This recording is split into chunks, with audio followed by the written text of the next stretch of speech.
మీరు ఎవరి దగ్గర నేర్చుకున్నారు డాన్స్? God gift. మరి ఎవరి దగ్గర నేర్చుకోవచ్చు కదా, ఎందుకు నేర్చుకోవాలి? సరిగ్గా చేయొచ్చు కదా, ఎందుకు మీరు అందరూ కమెంట్స్ లో అనిపించుకోవడం? ఎవరు నేర్చుకోరు, డాన్స్ స్కిల్లే ఉంటది. మీకు లేదు కదా?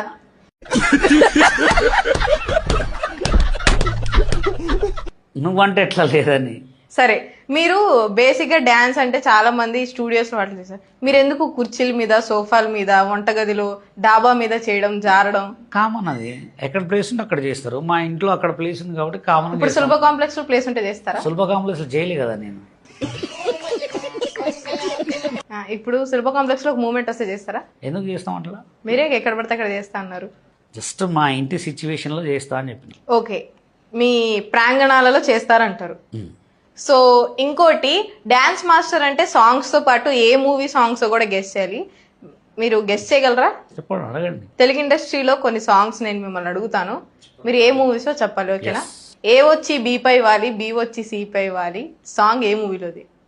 ఏమిస్తావు చెప్తా. చెప్పండి. నువ్వేమిస్తావు? ఏదోటి ఇస్తాను, చెప్పండి. ఛత్రపతి. ఆ? ఛత్రపతి.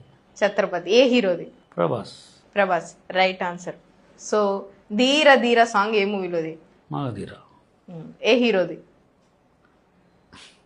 ప్రభాస్.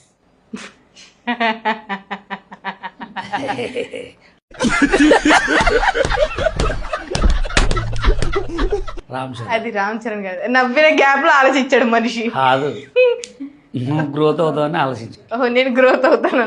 ఓకే, నా గ్రోత్ గురించి కాదు, నార్మల్ గానే. ఓకేనా?